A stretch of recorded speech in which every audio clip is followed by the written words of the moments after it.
Hello, little wormlings, and welcome to the Comfort Corner. For today's story, we have Winnie the Pooh by A.A. Milne. Chapter 1. Here is Edward Bear coming down the stairs now, bump, bump, bump on the back of his head, behind Christopher Robin. It is, as far as he knows, the only way of coming downstairs.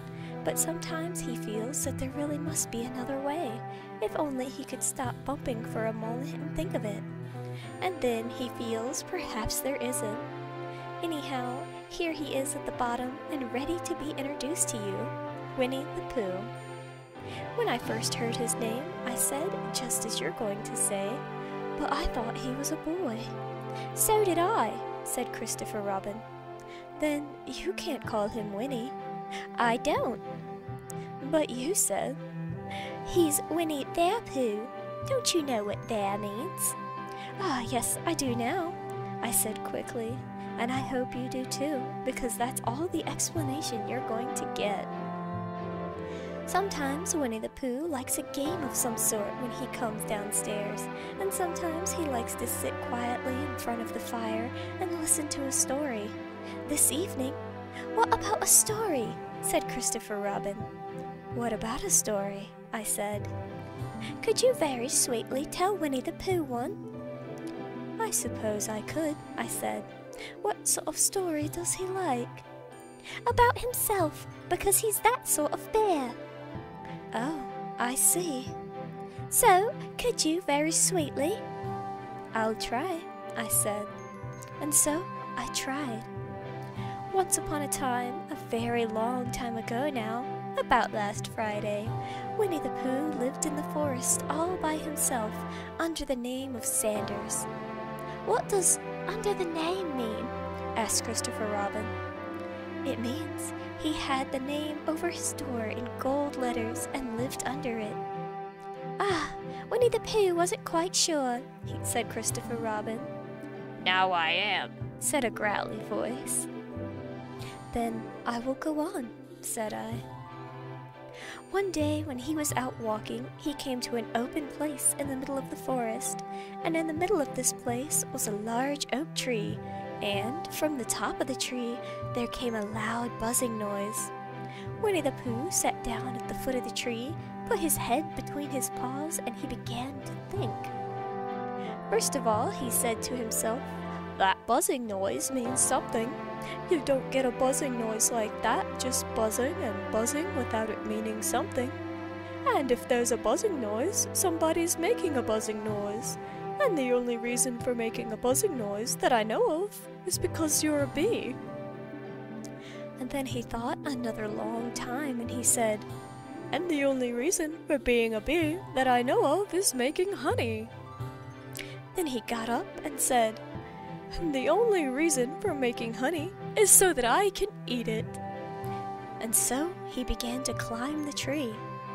He climbed and he climbed and he climbed and he climbed some more as he sang a little song to himself. It went something kind of like this. Isn't it funny how bears like honey? Buzz, buzz, buzz, I wonder why he does. Then he climbed a little further, and a little further, and just a little further. By the time he got up that high, he thought of another song. It's a very funny thought that if bears were bees, they build their nest at the bottom of the trees. And that being so, if the bees were bears, we wouldn't have to climb up all those stairs. He was getting rather tired by this time, so that's why he sang a complaining song. He was nearly there now, and if he just stood on this one branch... Crack! Oh, help, said Pooh, as he dropped 10 feet to the branch below him. Oh, if only I hadn't, he said as he bounced 20 feet to another branch. Well, you see, what I meant to do was, he explained, as he turned head over heels and crashed down another 30 feet below. What I meant to do was, of course, it was rather, he admitted, as he slithered very quickly through the next 6 or 7 branches. It all comes, I suppose, he decided as he said goodbye to the last branch, spun around 3 times, and he flew gracefully into a bush. Oh, it all comes of liking honey so much. Oh, help! He crawled out of the bush, brushed the prickles from his nose, and began to think again. And the first person he thought of was Christopher Robin. Was that me? Christopher Robin, in an awed voice, hardly daring to believe it. That was you. Christopher Robin said nothing, but his eyes got larger and larger, and his face got pinker and pinker. So Winnie the Pooh went around to his friend Christopher Robin, who lived behind a green door in another part of the forest. "Good morning, Christopher Robin," he said. "Good morning, Winnie the Pooh," said you. "I wonder if you've got such a thing as a balloon about you."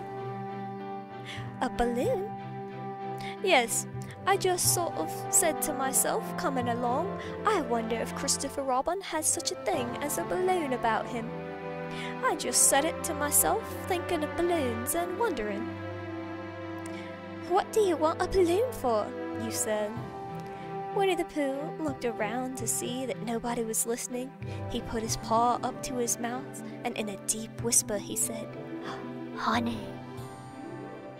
"But you don't get honey with balloons." "I do," said Pooh. "Well, it just happened that you had been to a party the day before at the house of your best friend Piglet, and you had balloons at that party. You had a big green balloon, and one of Rabbit's relations had a big blue one, and he had left it behind, being really too young to be at the party and all. And so you brought the green one and the blue one home with you." "Which one would you like?" you asked Pooh. He put his head between his paws and thought very carefully. "Well, it's like this," he said. "When you go after honey with the balloon, the great thing is to not let the bees know you're coming. Now, if you have a green balloon, they might think you were only part of the tree and not notice you.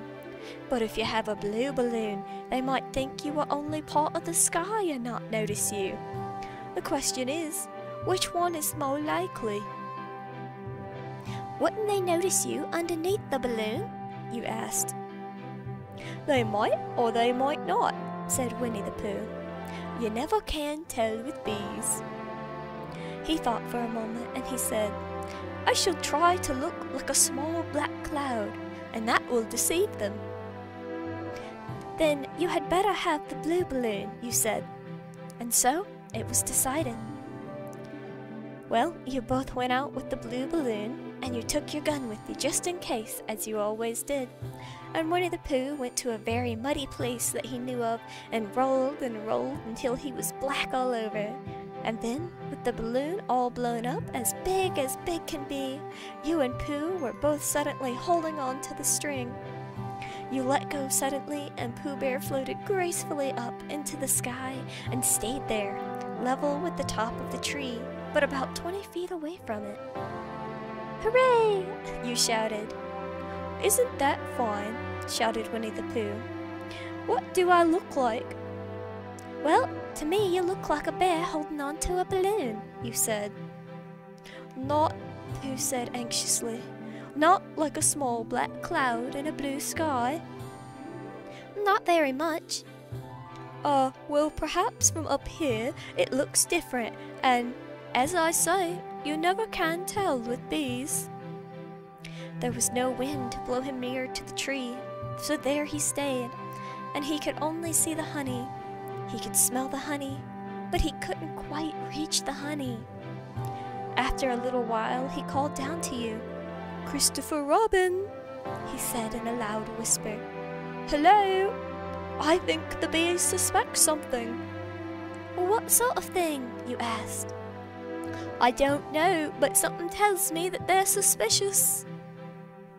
"Perhaps they think that you're after their honey." "It may be that. You never can tell with bees." There was another little bout of silence, and then he called down to you again. "Christopher Robin." "Yes?"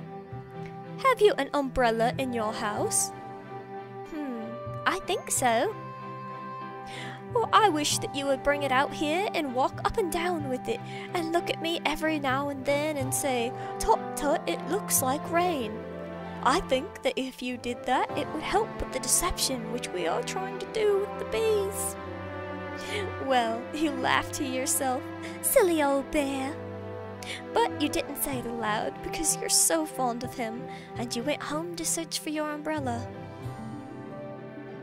"Oh, there you are," called down Winnie the Pooh as soon as you got back to the tree. "I was beginning to get anxious. I have discovered that the bees are definitely now suspicious." "Shall I put my umbrella up?" you said. "Yes, but wait a moment. We must be practical. The important bee to deceive is the queen bee. Can you see which one is the queen bee from down there?" "No." "Well, a pity. Now, if you would walk up and down with your umbrella saying, 'Tut tut, it looks like rain,' I shall go do what I can by singing a little cloud song, such as a cloud might go." So, while you walked up and down and wondered if it would rain, Winnie the Pooh sang this song. "How sweet to be a cloud, floating in the blue. Every little cloud always sings aloud. How sweet to be a cloud, floating in the blue. It makes him very proud to be a little cloud." The bees were still buzzing as suspiciously as ever. Some of them indeed have now left the nest and flew all around the cloud as it began the second verse of the song, and one bee sat down on the nose of the cloud for a moment and then got up again. "Robin," called out the cloud. "Yes?" "I have just been thinking, and I have come to a very important decision. These are the wrong sort of bees." "Are they?" "Quite the wrong sort, and so I should think that they would make the wrong sort of honey." "Would they now?" "Yes, so I think that now I shall come down." "How?" you asked. Winnie the Pooh hadn't thought about this. If he let go of the string, he would fall, bump, and he didn't like the idea of that. So he thought for a long time and he said, "Christopher Robin, you must shoot the balloon with your gun. Have you got your gun with you?" "Of course I have," you said. "But if I do that, it will spoil the balloon." "But if you don't," said Pooh, "I shall have to let go, and that would spoil me." Well, when he put it like this, you saw how it was. You aimed very carefully at the balloon and fired. "Ow," said Pooh. "Did I miss?" you asked. "Well, you didn't exactly miss," said Pooh, "but you did miss the balloon." "I'm so sorry," you said, and you fired again. This time you hit the balloon, and the air came slowly out, and Winnie the Pooh floated down to the ground. Oh, his arms were so stiff from holding on to the string of the balloon all that time that they stayed straight up in the air for more than a week, and whenever a fly came and settled on his nose, he had to hoof, hoof, and try to blow it off. I think, but I'm not sure, that is why he was always called Pooh. "Is that the end of the story?" asked Christopher Robin. "That's the end of that one, but there are others," I said. "About Pooh and me?" "And Piglet, and Rabbit, and all of you. Don't you remember?" "Oh, I do remember, and when I try to remember, I forget." "That day that Pooh and Piglet tried to catch the Huffalump?" "They didn't catch it, did they?" "No, they didn't." "Pooh couldn't catch it because he hasn't any brain. Did I catch it?" "Well, that comes into another story, doesn't it?" Christopher Robin nodded. "I do remember," he said. "Only Pooh doesn't very well, so that's why he likes having it told to him again. Because it's a real story and not just remembering." "That's how I feel," I said. Christopher Robin gave a deep sigh, picked up his bear by the leg, and walked off to the door, trailing Pooh Bear behind him. At the door he turned and said, coming to see me have my bath?" "I might," I said. "It didn't hurt him when I shot him, did I?" "Not a bit," I said reassuringly. He nodded and went out, and in a moment I heard Winnie the Pooh bump, bump, bump, going up the stairs behind him. End of Chapter 1. I hope you all have an amazing rest of your day. Thank you so much for coming to hear Chapter 1. Hopefully I'll see you again next time for Chapter 2.